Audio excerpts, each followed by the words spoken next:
Hello everyone, this is Miqo'te here and welcome back to my channel. Today I will be bringing you vlog number 2 on Final Fantasy XIV A Realm Reborn. I've been postponing this for a little bit. I started to play the game about 6 months ago when it was released in August, and there was a patch that was released recently, patch 2.1. So I thought to myself, since I've been putting up so much of my free time into this game, to the point that I've even neglected my channel and my videos even though I say that I wasn't, I figured I might as well come back with a bang and bring you guys some content on something that I'm enjoying very much so at the moment, and in addition also bring you guys some information as far as what the game feels and plays like at this time. In any case, let me start from the very beginning, from my first experiences as I started playing the game when it first came out. As you remember, I started with the beta. I did a vlog number 1 in regards to my opinions in regards to the beta. If you guys want to check that out in my channel, it's available. I did enjoy the beta very much so, to the point that I was pretty convinced that I was gonna love the game once I got really involved into it. I really had no doubts whatsoever.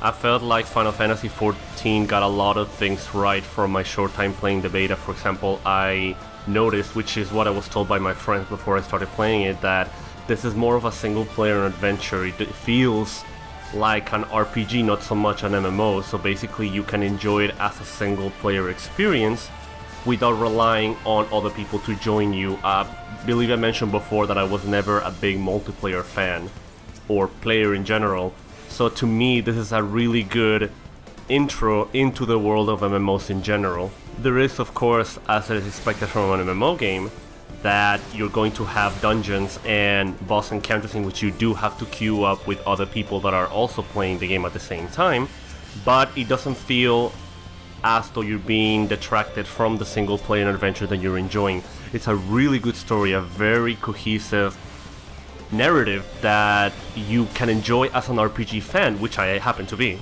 as well as a Final Fantasy fan, and that's what I like about it the most, that it feels like a Final Fantasy game, not just a regular RPG, but like a Final Fantasy game, and it has the quality of a Final Fantasy game. The other thing that I really like about the game is that I never felt like I was forced to play as a single class or a single job.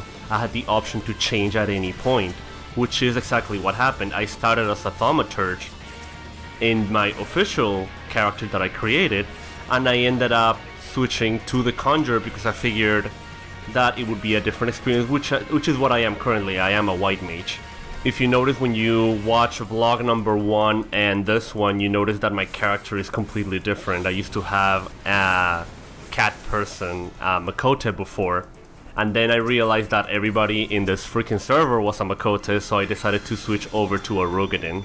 That is Agriwolf, the character that you see me playing as right now in this video. This is one of the boss fights in the game. It's against Garuda, but it's a hard mode version that you have to do once you reach max level, once you beat the entire game, and then you move on to endgame content. Speaking of endgame content, I felt that that was one of the weak points of the game. It felt that once you reach max level and you beat the story, which again was great, you finally reach endgame, and it's probably what you're most looking forward to, and you realize that all of a sudden you have to do the same dungeons over and over and over again for the same bosses over and over and over in order to get a type of currency that allows you to buy the best equipment in the game. And that sounds like grinding to me, and I'm not a big fan of grinding, and I'm sure a lot of people aren't either. And don't get me wrong, there's nothing that I find fundamentally wrong with grinding, it's just something that I personally dislike. But grinding should always be an option, not something mandatory that you have to do.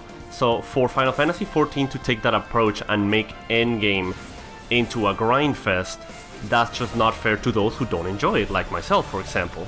So it did take me a while to beat the game. I played until about, I believe, November, when I finally reached level 50, I beat everything. And I got into a little bit of endgame, played for about 2 weeks, and then I got bored, as expected. So of course eventually I got tired of repeating the same dungeons over and over, and I decided to kind of take a little break. And then I came back about, I would say, 3 weeks later or so, once patch 2.1 was released, and that changed everything. Oh my god. There's so much more new endgame content that I could have ever imagined.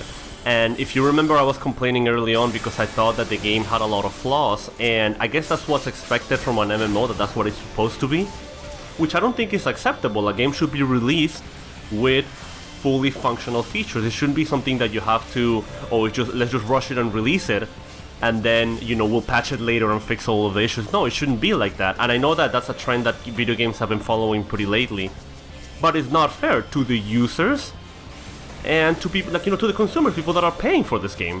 So after all that, I'm really glad, I'm really happy for the game, because I really wanted it to do well.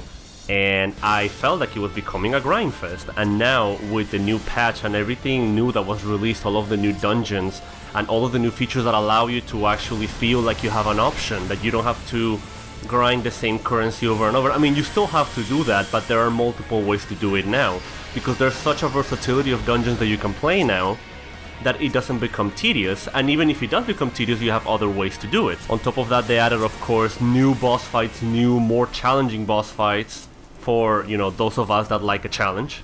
There's better ways to level up your alternate classes now in the form of roulettes, which is kind of the equivalent of a daily. Basically, what that allows you to do is to run one of the many dungeons in the game at random once a day, and if you do that, you get a bonus experience boost or extra money or extra seals, some sort of reward for you doing that. So that's an incentive to come back to the game every day, and that's what I feel now. I feel like, once again, motivated to come back to the game every day, and that's kind of what's taking up so much of my time, that I'm just coming back. Like, I feel that it has that RPG feel, that you're constantly trying to upgrade yourself, upgrade your equipment, and kind of advance. Of course, I'm max level 50 once you beat the game, but there's also something called item level, which shows alongside your level, and you're always striving to achieve a higher level in order to participate in the harder dungeons that are available to you.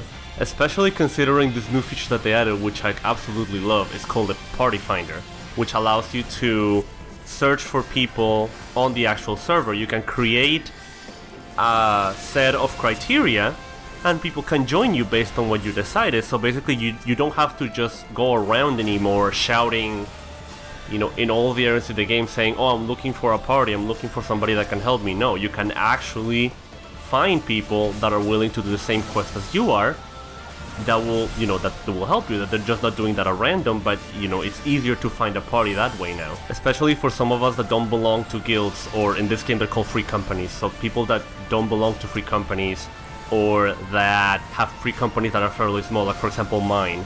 I have one that has about 24 people, and they're all very friendly and everything, but everybody's fairly low level, so I feel like it's more of a free company to help each other progress through the game, as opposed to actually do endgame content. So for someone like me, that gives me the option to actually find people of my level that want to do the content that I want to do, without having to disband my free company or anything like that. I can still keep the perks of having my own guild, while finding a party that can help me do the other type of content that my guild members won't be able to help me at the time, because, they're low level, or at least not yet. Eventually, we'll hopefully do content together. The other aspect that I really like, which I briefly talked about, is the fact that you can switch classes with your own character. I understand with other MMOs, like for example World of Warcraft, not to diss it or anything, but I haven't played it personally, but I have seen it, and I do know a little bit about it. So from my understanding, when you create a character, you have to stick with your class, and the only variation that you get to choose from is skill trees. But fundamentally, you're still the same class. While in a game like Final Fantasy XIV, and again, that's my preference, I'm not dissing World of Warcraft or anything, but as far as my preference, I want to have the option to keep my same character and put him through other jobs as well. And even though they're fundamentally the same, you have the three basic roles of healer, tank, and damage dealer. And if you try two damage dealer classes, they feel fundamentally the same, but it has little quirks and little gameplay mechanics that do make it feel different. I speak personally in terms of, for example, I've tried a few classes briefly, and I do know, for example, the Gladiator feels a lot different than the Marauder, even though they're both tanking classes. The Archer feels different from the Lancer, and in terms of healing, for example, something like the White Mage feels completely different to the Scholar, even though they both share the same function, and that's what I like about it. You get the option that if you get bored with a class that you're playing with, you can always play something else without having to start a character from scratch. So overall, it just has great aspects of RPGs that I really love, and as I mentioned, that's the thing that I like about it the most, that it's an RPG first and then an MMO game, which means that you get to enjoy it as an RPG. And I feel like that's something that RPG fans like myself strive for. You always want to have that feeling of, you know, reward aspect to things, like, you know, you're not just doing missions for the sake of, oh, it's fun, or oh, it's just engaging, or like, you know, let's just mindlessly grind for no reason. No, you always feel the sense that you're improving, that you're getting stronger, that you're learning from the experiences, that you're tackling harder and harder content, that you're meeting new people, and that's what RPGs are all about, and that's why I love being a fan of RPGs and playing them in general. And I feel like the Final Fantasy franchise gets that, and that's why I like them so much.